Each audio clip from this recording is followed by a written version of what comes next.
مصطفیٰ جان رحمت پہ لاکھوں سلام، مصطفیٰ جان رحمت پہ لاکھوں سلام، شمع بزم ہدایت پہ لاکھوں سلام۔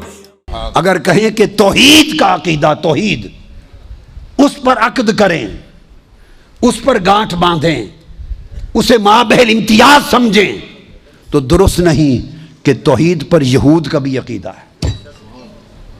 یہودی بھی خدا کو ایک مانتے ہیں اور آج بھی اللہ اکبر اپنی زبان میں اللہ کے نام پہ ذبح کرتے ہیں، اور ان کا کوشر، یہودیوں کا ذبح کیا ہوا جانور آج کے زمانے میں بھی حلال ہے جیسے ہمارا۔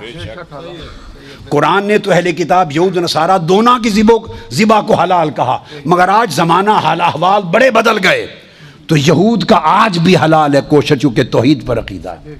تو گویا مسلمانوں کا اور یہودیوں کا دونوں کا توحید پر اتفاق ہو گیا نا، یہ نقطہ اشتراک ہے، نقطہ امتیاز نہیں ہے۔ یہودیوں سے اشتراک کرنا ہو تو توحید کی بات کریں، اور مسلمانوں کا امتیاز کرنا ہو تو کچھ اور دیکھنا ہو۔ وہ ہمارے اور دیگر مذاہب میں مشترک ہے، توحید مشترک ہے۔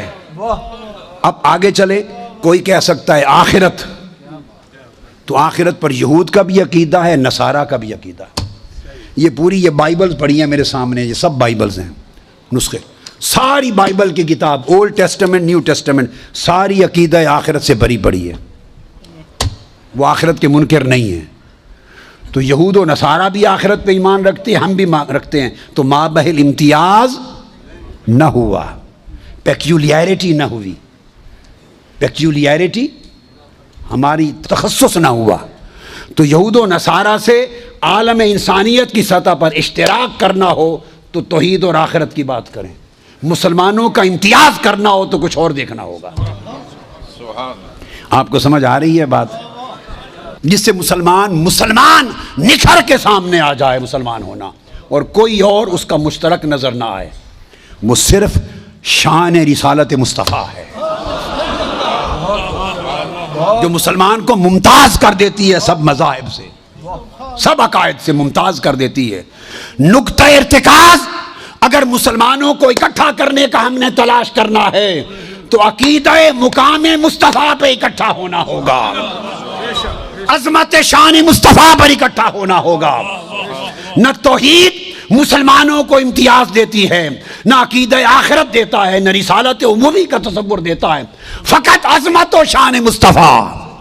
یہ امتیاز اسلام ہے، یہ امتیاز اسلام ہے۔ وہ نہیں مانتے، سب چیزیں ان میں تھیں، تو قرآن نے ثابت کر دیا کہ مسلمانوں، تمہارے ایمان اور عقیدے کا امتیاز مصطفیٰ کی غلامی ہے، کوئی اور شے نہیں ہے، کوئی اور شے نہیں ہے۔ لہذا اور یہ جو چیز جو میں نے عقد کی کہی، یہ صرف ہمارے اوپر واجب نہیں، یہ بات بڑی خاص ہے۔ یہ عقیدہ اللہ نے آقا علیہ السلام کی بعثت سے پہلے بنی اسرائیل کو بھی یہی عقیدہ غلامی مصطفیٰ دیا تھا۔ یہ بڑی خاص بات بتا رہا ہوں، یہ عقیدہ نیا نہیں دیا ہمیں۔ جب آقا دنیا میں تشریف نہیں لائے تھے، پہلی امتوں کو بھی یہی عقیدہ دیا تھا۔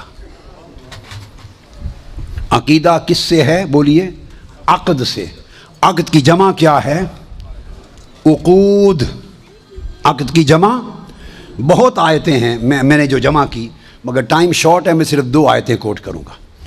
6 پارے کی پہلے سورہ مائدہ کی پہلی آیت، ارشاد فرمایا یا ایھا الذین آمنوا اوفوا بالعقود، جو تم نے وعدے پکی گانٹھ کی طرح مجھ سے باندھ لیے ہیں نا، ان کو پورا کیا کرو۔ اللہ پاک نے فرمایا جو پکے وعدے کر لیے میرے ساتھ اور گانٹھ کی طرح باندھ لیے ہیں، وہ پورے کرو، وعدے پورے کرو۔ اب وعدے تو عمر گزر گئی نا سنتے کہ اوفوا بالعقود سے مراد وعدوں کو پورا کرو۔ آج یہ بھی کوئی نئی بات بھی سن لیں، یہ عقود کیا ہیں؟ عقد عقیدہ سے ہے، اس کی جمع عقود۔ تفسیر ابن جریر طبری کوٹ کر رہا ہوں، جو سب سے پہلی امت محمدی میں سب سے پہلی جامع تفسیر اور سب ائمہ و مفسرین نے تفسیر بالماسور میں جنہوں نے تکیہ ان پر کیا، باقیوں کی تو مختصرات تھیں۔ وہ امام ابن جریر طبری روایت کرتے ہیں کہ وہ جو اوفو بالعقود ہے اس سے مراد یہ ہے بل ہذہ الآیہ امر من اللہ تعالی لأہل الکتاب بالوفاء بما اخذ به میثاقہم من العمل بما فی التوراۃ والانجیل فی تصدیق محمد صلی اللہ علیہ وسلم۔ فرماتے ہیں کہ اس مراد سے مراد کے اپنے جو وعدے پکے باندھ لیے اس کو پورا کرو۔ فرمایا وہ جو عقیدہ شان مصطفیٰ تھا اس وعدے کو پورا کرو، جب میرا محبوب آ جائے ان کی شان کے ڈنکے بجانے۔ اسی طرح امام ابو محمد المکی الہدایہ تفسیر کی کتاب، اس میں آپ فرماتے ہیں ابن جریج ان سے مروی فرماتے ہیں العہود، یہ جو عقود ہیں التی اخذها اللہ علی اہل الکتاب من العمل بما فی التوراۃ والانجیل فی تصدیق محمد فہی لأہل الکتاب خاصۃ، یہ اہل کتاب کے لیے خاص اتری ہے۔ اور فرمایا کہ جو تم سے وعدہ لیا تھا کہ جس دور میں میرا محبوب آ جائے جو کلمہ تم پڑھتے ہوگے اسی لمحے چھوڑ دینا ہے۔ یہ السدی الکبیر حضرت عبداللہ ابن عباس کے شاگرد وہ روایت کرتے ہیں، اس کا معنی ہے ان اللہ اخذ میثاق الیہود لیبیننہ للناس محمدا، شان مصطفیٰ کو لوگوں میں بیان کرنے کا وعدہ لیا تھا۔ یہ نقطہ خاص بتا رہا ہوں، صرف ایمان لانے کا نہیں، لتبیننہ، ایمان تو لاؤ گے ہی لاؤ گے، مگر خالی ایمان لا کر چھپا لو تو وعدہ خلافی ہوگی۔ لتبیننہ، سٹیج پر چڑھو تو تقریریں کرو تمہارا موضوع شان مصطفیٰ ہو، جلسہ کرو خطاب کرو تمہارا موضوع مقام مصطفیٰ ہو، کیا خوب جملہ ہے، لوگوں کا اجتماع ہو تمہارا محکوم حضور کی عظمت اور حضور کی شان ہو۔ میری توحید تو ہر کوئی بیان کرے گا، اس سے اوفو بالعقود پورا نہیں ہوگا۔ مارک کی بائبل، اس میں پہلے تو حضرت یحییٰ علیہ السلام کہتے ہیں، وہ فرماتے ہیں جان announced someone is coming soon who is greater than me and so much greater that I am not even worthy to stoop down like a slave and untie the straps of his sandals۔ فرماتے ہیں کہ کوئی آنے والا آ رہا ہے اور ان کی شان اتنی بلند ہے کہ میں ان کا غلام بننے کے بھی قابل نہیں اور ان کے جوتوں کے تسمے کھولنے کا بھی قابل نہیں۔ پھر وہ بیان کرتے ہیں but someone is coming soon who is greater than I am, so much greater than I am not even worthy to be a slave and untie the straps of his sandal۔ یہ Luke اس کا حوالہ آیت ان کی 3 اور 3 کے بعد اس کا number 15۔ اسی طرح یہ بیان ہو رہا ہے اور پھر وہ بیان کرتے ہیں you also must be ready۔ پھر سیدنا عیسیٰ علیہ السلام بیان کرتے ہیں، یہ بائبل ہے یاد رکھ لیں، اور گوسپل اس کو ریڈ اینڈ بلیک کہتے ہیں۔ جو عیسیٰ علیہ السلام کے کلمات ہیں ان کے کلمات سرخ انک میں لکھے گئے، جو ان کے کلمات جو بقایا ہیں وہ بلیک میں ہیں، جہاں سرخ کلر ہو وہ عیسیٰ علیہ السلام کے کلمات ہیں according to Bible and gospel. اچھا، گوسپل میں عیسیٰ علیہ السلام فرماتے ہیں اب یہ جو وعدے لیے گئے تھے لتبیننہ، اب وہ وعدے قرآن سے سن چکے، اب آج کی بائبل بیان کر رہی ہے، کہتے you also must be ready all the time for the son of man will come when least expected۔ اب بعض لوگ مراد لیتے ہیں چونکہ وہ احباب کے سے مراد عیسیٰ علیہ السلام ہیں، تو عیسیٰ علیہ السلام کو وہ سن آف مین نہیں مانتے، ان کو تو سن آف گاڈ مانتے ہیں۔ یہ بائبل بڑی معروف ہے اسٹینڈرڈ جو جیمز ورشن ہے، کنگ جیمز ورشن، اس میں جو لفظ آیا ہے وَيَدَعُ عَنْهُمْ إِصْرَهُمْ وَالْأَغْلَالَ الَّتِي كَانَتْ عَلَيْهِمْ، جو تمہیں نجات دے دے گا، تمہاری مدد کرے گا۔ اس کے اندر وہ بیان کرتے ہیں کہ وہ there cometh and mightier than I after me the latchet of whose shoes I am not worthy to stoop down and untie۔ آگے کہتے ہیں کہ وہ جو آئیں گے وہ کمفرٹر ہوں گے، جو بوجھ تم پر لدے ہوئے ہوں گے ان بوجھوں کو اتار دے گا۔ یہ جان ورس 14 چیپٹر اور ورس 9 اس میں کہتے ہیں these things have I spoken unto you being yet present with you but the comforter تمہارے بوجھ اتارنے والا, تمہاری زنجیروں کو توڑنے والا, تمہیں آزادی دلانے والا, رحمت کرنے والا, Comforter which is the Holy Ghost whom the Father will send in my name, he shall teach you all things and bring all things to your remembrance whatsoever I have said to you. ان کو آقا علیہ السلام کو world comforter use کیا ہے. یہ جو یادو عنہم اسرہم الغلال التی کانت علیہم اس معنی سے, تو گویا پہلے انبیاء میں بھی یہی صورت تھی کہ عقیدہ آقا علیہ الصلوۃ والسلام پر ایمان رکھنے اور حضور کے ڈنکے بجانے کا تھا.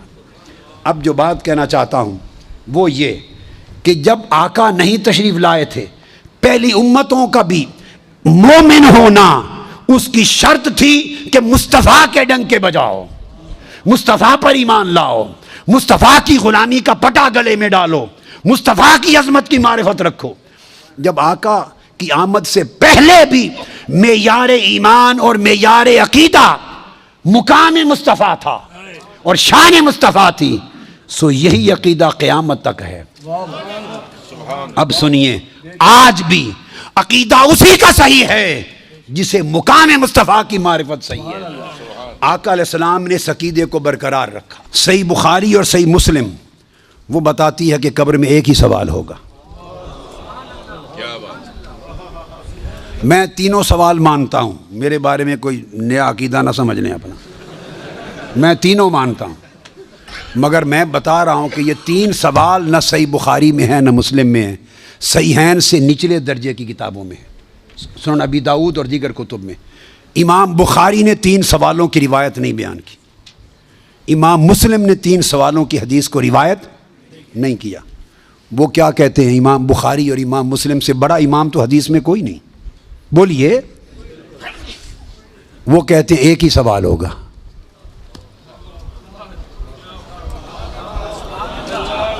اب ٹکراؤ آ گیا بخاری اور مسلم کی صحیحین کی روایت میں اور نچلے درجے کی کتب صحاح کی روایت میں ٹکراؤ آ گیا, مگر ٹکراؤ نہیں, پھر تطبیق کریں گے, جوڑیں گے معنی کو. بخاری اور مسلم کہتے ہیں کہ تین سوال کا ذکر کوئی نہیں ان کی روایت میں, ایک ہی سوال ہوگا. انس بن مالک رضی اللہ تعالیٰ عنہ روایت کرتے, ان العبد اذا وضع فی قبره وتولى عنه اصحابه انه ليسمع قرأ نعالهم اتاه ملکان یقعدانه فیقولان ما كنت تقول في هذا الرجل لمحمد صلی اللہ علیہ وسلم. صحیح بخاری. یہ صحیح بخاری کتاب الجنائز کو اٹھا کے دیکھ لیں, حدیث نمبر 1308 جا کے مطالعہ کیجئے. پھر کتاب الجنائز میں حدیث نمبر 1673, صحیح مسلم کتاب الجنہ و صفت نعیمہا, پھر ابو داود میں بھی ہے, نسائی میں بھی, احمد بن حنبل, ساری کتب صحاح میں یہ حدیث, اور بخاری اور مسلم کی متفق علیہ. اگر متفق علیہ حدیث کچھ اور بتائے اور نچلے درجے کی کتب حدیث اس سے مختلف مضمون بتائے اور تطبیق نہ ہو سکے تو کس کو اختیار کیا جائے گا؟ متفق علیہ کو. درست قاعدہ ہے نا, یہاں تطبیق ہے, آگے چلتے ہیں. مگر امام بخاری نے روایت کیا کہ حضور علیہ السلام نے فرمایا, بندے کو جب قبر میں رکھ دیا جاتا ہے اور اس کے دفنانے والے جب چلے جاتے ہیں, اِنَّهُ لَيَسْمَعُ قَرْعَ نِعَالِهِمْ, عام میت بھی واپس جانے والوں کی جوتوں کی آہٹ سنتا ہے. یہ متفق علیہ حدیث کے الفاظ ہیں, اِنَّهُ لَيَسْمَعُ قَرْعَ نِعَالِهِمْ, پلٹنے والوں کے جوتوں کی آہٹ سنتا ہے. ہم جھگڑے کرتے پھرتے ہیں, خدا کا خوف ہونا چاہیے. عام میت پلٹ کے جانے والوں کی جوتوں کی آہٹ سنتا ہے. آپ کہتے ہیں اولیاء قبروں میں آپ کا سلام نہیں سنتا. ہم کس چکر میں, ہم نے عقیدے کہاں سے لیے ہیں, ہم نے کیا ڈھونگ رچا رکھا ہے؟ آقا فرماتے ہیں عام میت سنتا ہے قبر میں لیٹا ہوا جوتوں کی آہٹ. اگر ہم سمجھیں کہ اولیاء اور صلحاء جو عام میت سے اونچے درجے وہ قبر پہ آنے والوں کو نہیں سنتے, یہ عقیدہ کہاں سے آ گیا؟ یہ نہیں پوچھنا فرشتوں, پوچھنا ما کنت تقول, جب تقریر کرتا تھا جامع مسجد میں منبر رسول پر تو تب کیا کہتا تھا؟ جب جلسے کرتا تھا اور ذکر آتا تھا میرے مصطفیٰ کا، ما کنت تقول، گلے پھاڑ پھاڑ کر تب کیا کہتا تھا؟ جب کتابیں لکھتا تھا تو میرے محبوب کی شان میں کیا لکھتا تھا؟ یہ نہ بتا کہ آج لے ان کی پناہ، آج مدد مانگ ان سے، کل نہ مانیں گے، قیامت کو اگر مان گیا، ارے جب چہرہ مصطفیٰ سامنے ہوگا۔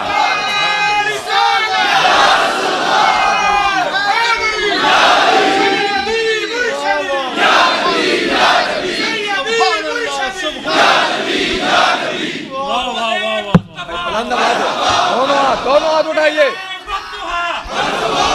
اٹھائیے، دونوں ہاتھ اٹھا کے سیدی و مرشدی، ارے سیدی و مرشدی۔ تو فرمایا یہاں تو جب کوئی اور شے نظر نہیں آئے گی سوائے دو فرشتوں کے جو پوچھ رہے ہیں، اور چہرہ مصطفیٰ سامنے ہوگا تو پھر تو سب عقیدے کی سمجھ آنی ہے، پھر کیسے انکار کرو گے؟ پھر تو سب سیدھے ہو جائیں گے۔ فرمایا آج کا سیدھا ہونا قبول نہیں ہے، آج پہچان لو قبول نہیں ہے۔ بتا وہ زندگی بھر کیا کہا کرتا تھا؟ ما کنت تقول، تقریریں کرتے ہوئے حضور کی شان گول کر کے آگے گزر جاتا تھا یا رک کے کھول کے بیان کرتا تھا؟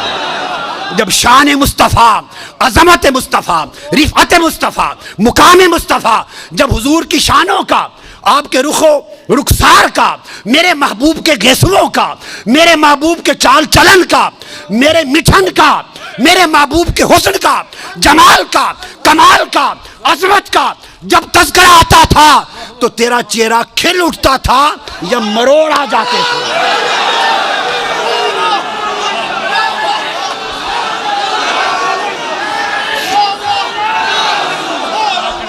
جب میرے محبوب کی نعت پڑھی جاتی تھی، جب میرے محبوب کی نعت پڑھی جاتی تھی، جب میرے محبوب کی عظمت کے تذکرے ہوتے تھے، اس وقت تیرے چہرے کا رنگ کیسا ہوتا تھا؟ کھلتا تھا یا پیلا ہو جاتا تھا؟ اور جب خطاب کرتا تھا حضور کی شان میں، ایسے دو چار جملے بول کے گزر جاتا تھا یا ساری رات اسی پر لگا دیتا تھا؟ ما کنت تقول فی حق ھذا الرجل لمحمد، بول کیا کہا کرتا تھا؟ ام المؤمنین سیدہ عائشہ صدیقہ رضی اللہ تعالیٰ عنہ فرماتی ہیں، اور حضرت ابو ہریرہ، دونوں کی اکٹھی روایت ہے، یہ مسند احمد بن حنبل اور ابن ماجہ میں یہ بھی حدیث صحیح ہے۔ فرماتی ہیں کہ آقا علیہ السلام نے فرمایا، قال اما فتنۃ القبر، بڑے توجہ طلب لفظ ہے، فرمایا فبی تفتنون وعنی تسألون۔ آقا نے خود فرمایا فبی تفتنون وعنی تسألون، صرف میری ذات اور میری شان کے بارے میں تمہیں آزمایا جائے گا۔ اب یہ نص سری آ گئی، وعنی تسألون، اور آقا نے فرمایا میرے بارے میں پوچھا جائے گا۔ آقا نے خود قصہ ہی تمام کر دیا، میرے بارے میں پوچھا جائے گا۔ اور ثم یقال له فیما کنت، اب آگے میں اس کی تعبیر میں آ جاؤں گا۔ یہ سب وہ احادیث ہیں، اور وہ میں آپ کو بیان کر چکا ہوں کہ ابو داؤد اور نچلے درجے کی کتابوں میں 3 سوال آئے ہیں، بخاری مسلم میں کہیں 3 سوال نہیں آئے۔ سوال 3 ہوں گے، پہلے 2 سوال آپشنل ہوں گے اور تیسرا کمپلسری ہوگا۔ کیا تطبیق ہے؟ ایک تطبیق یہ ہے، یاد رکھ لیں، اگر مر ربوں کا، تمہارا رب کون ہے، جواب آ گیا تب بھی دوسرا سوال ہوگا، اور جواب نہ آیا تب بھی دوسرا سوال ہوگا۔ یہ طے ہے، اس پر کوئی اختلاف نہیں، سن لیں، کوئی اختلاف نہیں۔ جواب نہ آیا تو مسئلہ نہیں کہ اب کام تمام، اس کو پہلے ہی جواب نہیں آیا لہذا فرشتوں کو اٹھاؤ، گرز مارو، اس کو عذاب دو، نہیں۔ اگر نہیں آیا کہ میرا رب کون ہے، اس کو دوسرے سوال کا موقع دیا جائے گا۔ دوسرے سوال تیرا دین کیا ہے، جواب آ گیا تب بھی، نہ آیا تب بھی، اگر نہیں آیا جواب تب بھی فیصلہ نہیں ہوگا عذاب و ثواب کا، پھر اگلے سوال کا موقع دیا جائے گا۔ جب جن سوالوں کا جواب نہ آئے تب بھی اگلے سوال کا موقع دیا جائے، اس کو آپشنل کہتے ہیں، کہ آگے بھی گنجائش ہے، چلو نظر انداز کر دیتے ہیں۔ دوسرا جواب نہیں آیا، چلو پھر تیسرا کر لو۔ دونوں کا جواب نہ آئے تو پھر بھی پوچھا جائے گا آگے. اور تیسرا سوال رکھا، بتاؤ میرے محبوب کے بارے میں عقیدہ کیا تھا. اگر یہ جواب نہ آئے تو اس کے بعد کوئی چوتھا سوال نہیں. اس کے بعد فرمایا پکڑ لو اس بے ایمان کو، پکڑ لو اس دیوس کو جو دین اسلام کا نام لیتا ہے، کلمہ پڑھتا تھا اور میرے مصطفیٰ کی شان نہیں پہچانتا. کوڑے مارو، گرز مارو، کھڑکی کھل جائے گی اور اس کا ٹھکانہ قبر کو جہنم بنا دیا جائے گا. تو یہ تیسرا فائنل کمپلسری سوال ہے. اس نے کہہ دیا میرا رب اللہ ہے، تو اللہ کو ماننے والے یہودی بھی ہیں، اللہ کو ماننے والے مسیحی بھی ہیں. اس نے جواب دے دیا میں اللہ کو مانتا ہوں، میرا رب اللہ ہے. تو اب دوسری تطبیق بتا رہا ہوں. پھر دوسرا سوال تمہارا دین کیا ہے. اگر اللہ کو مانتا ہے تو وہ مسلمان بھی ہو سکتا ہے، وہ عیسائی بھی ہو سکتا ہے، وہ یہودی بھی ہو سکتا ہے. آپ بات کو سمجھ گئے نا. اب اس کی تمیز وہ جو میں نے مابہل امتیاز بات بتائی تھی کہ فیصلہ امتیاز کس پر ہے، کہ وہ تو تینوں مذہب مانتے ہیں خدا کو. تو اب دوسرا سوال اس لیے کیا کہ پھر یہ تعین ہو جائے کہ یہ یہودی ہے یا مسیحی عیسائی ہے یا مسلمان ہے. ما دینوں کا 10 تیرا دین کیے، 2 + 2 4 ہو جائے گا نا کھرا. کہ اگر دین اسلام کہے دینی الاسلام تو یہودیت کا خیال بھی گیا اور عیسائیت کا امکان بھی گیا. اب یہ مسلمان رہ گیا. پہلے 2 سوال کھنگالنے کے لیے ہیں کہ پتہ چلے کہ ہے کیا. کافر ہے، سکھ ہے، آتش پرست ہے، دہریہ ہے، کیا ہے. پتہ چل گیا کہ نہیں رب کو ماننے والا ہے تو پھر یہودی ہے، مسیحی ہے، مسلمان ہے. جب اس نے کہہ دیا میرا دین اسلام ہے تو سارے امکانات گئے. اب رہ گیا کہ یہ مسلمان ہے. تو جب پتہ چل گیا کہ مسلمان ہے تو مسلمان کے لیے صرف ایک ہی سوال ہے. جب اس نے کہہ دیا میرا دین اسلام ہے تو فرمایا یہ مسلمان ہے. مسلمان کے لیے اور کوئی سوال نہیں، فقط مقام مصطفیٰ کا سوال. مسلمانوں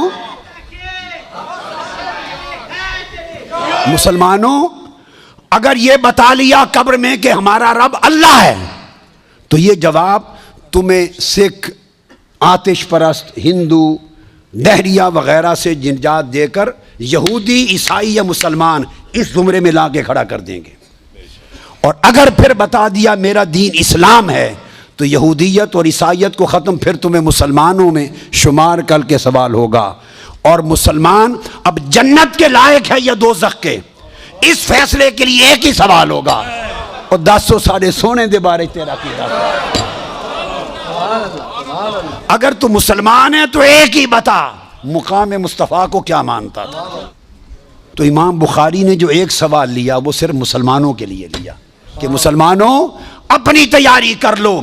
جب تمہارا مسلمان ہونے کا تعین ہو جائے گا تو بات ایک ہی پوچھی جائے گی، نہ دائیں کی نہ بائیں کی، صرف مقام مصطفیٰ کا پوچھا جائے گا. لہٰذا آج حضور کی معرفت پیدا کر لو، آقا علیہ السلام کی یار. تو پھر وہ جواب دے گا کہ یہ محمد رسول اللہ ہے. اور ساری حدیث جو میں نے آپ کو بتائی تو یہ دوسری تعبیر ہے جس کی تائید، دوسری اس کی تطبیق جس کی تائید خود حدیث نبوی سے، آقا علیہ السلام کے اپنے الفاظ مبارکہ سے ہوتی ہے. میں تو وہ ہوں جس کے پاس رات اور صبح و شام آسمان کی غیب کی خبریں آتی ہیں اور میں غیب کی آسمانی خبروں کا امین ہوں. جب آقا نے فرمایا آسمان کی غیبی خبروں کا امین ہوں تو آسمانی غیبی خبروں کی بات کی تو اس کی رگ پھڑک اٹھی. اس نے کہا اتق اللہ، اللہ سے ڈرو. یعنی آقا علیہ السلام کے اس علم وسیع کا قائل نہیں تھا، اس علم ہماگیر، علم کل کا قائل. جب کہا نا کہ صبح و شام آسمانوں کی غیبی خبریں آتی ہیں، میں تو علم الہی کا امین ہوں اور تم مجھے دنیا کی امانتوں میں شک کرتے ہو. اس پر اس کی رگ توحید پھڑک اٹھی، اس کی رگ توحید پھڑک اٹھی. کہتا ہے حضور کو اتق اللہ، اللہ سے ڈرو، اعدل، عدل کرو. جب یہ کہا تو سیدنا فاروق اعظم اٹھے، عرض کی یا رسول اللہ اجازت دے اس منافق کا سر قلم کر دوں. میں بخاری مسلم کی متفق علیہ حدیث سنا رہا ہوں آپ کو، متفق علیہ. فرمایا نہیں. ایک حدیث میں خالد بن ولید اٹھے، فرمایا آقا مجھے اجازت دیں اضرب عنق ھذا المنافق، میں اس منافق کی گردن کرم کر دوں۔ فرمایا نہیں، لوگ کہیں گے مسلمان کو مارتے ہیں، اس کی پشت میں سے ایسے لوگ پیدا ہوں گے، اور صحابہ کرام سے کہہ رہے ہیں، صحابہ سے، کہ تم اپنی نمازیں ان کی نمازوں کے مقابلے میں حقیر جانو گے، اتنے نمازی ہوں گے کہ تمہاری نمازیں کم لگیں گی۔ تو نمازوں کی کثرت ہے، اتنے روزے رکھیں گے تمہارے روزے کم لگیں گے، اتنی تلاوت قرآن کریں گے کہ تمہیں تلاوت قرآن کم لگے گی۔ اور عبداللہ ابن عباس فرماتے ہیں راتوں کو تہجد میں کھڑے کھڑے ان کے ہاتھ سوکھ گئے تھے، ٹہنیاں نظر آتی تھی، قیام لیل کرتے تھے۔ غیرت تھی، دین میں تعمق تھا، سختی تھی، شدت تھی، سب کچھ تھا۔ نماز، روزہ، تلاوت قرآن، نماز شریعت کی پابندی، اس کے اوپر سختی، شدت و تعمق، کچھ بھی بچا نہ سکا، فقط ایک بارگاہ مصطفیٰ میں سوء ادب تھا۔ سب کچھ تھا، ایک ادب مصطفیٰ نہ تھا۔ نماز بھی تھی، روزہ بھی تھا، حج بھی تھی، زکوٰۃ بھی تھی، قرات قرآن بھی تھی، تلاوت بھی تھی، داڑھی بھی تھی، منڈا ہوا سر بھی تھا، شلوار پہ یہ چادر بھی پنڈلی سے اوپر تھی، سب کچھ سر سے پاؤں تک پورا نمونہ تھا شریعت کا۔ صرف ایک چیز نہ تھی، حیاء رسول نہ تھا، ادب رسول نہ تھا، بارگاہ مصطفیٰ کی پہچان نہ تھی، مقام مصطفیٰ کا شعور نہ تھا۔ وہ حضور سے کرتا ہے، اور پھر حدیث کے لفظ ہیں، وہ پھر پشت کر کے حضور کی طرف چل پڑا۔ پشت، حدیث بخاری کے لفظ ہیں، پشت کر کے چل پڑا۔ یہ سمجھ نہ تھی کہ حضور کی طرف پشت کرتے ہیں یا نہیں کرتے۔ ارے کعبے کی طرف پشت ہو جائے تو کوئی حرج نہیں، مصطفیٰ کی طرف پشت ہو جائے تو ایمان جاتا رہتا ہے۔ جب پشت کر کے چل پڑا تو آقا نے پھر اس کی طرف اشارہ کیا، اس کو پہچان لو، اس کی نسل سے ایسے لوگ آئیں گے جن میں نماز، روزے اور عبادت کی کوئی کمی نہیں ہوگی۔ تو کمی کس شے کی ہوگی؟ صرف محبت و عدد مصطفیٰ کی، مقام مصطفیٰ کی پہچان نہیں ہوگی۔ فرمایا وہ دین سے خارج ہوں گے جیسے تیر شکار سے خارج ہو جاتا ہے۔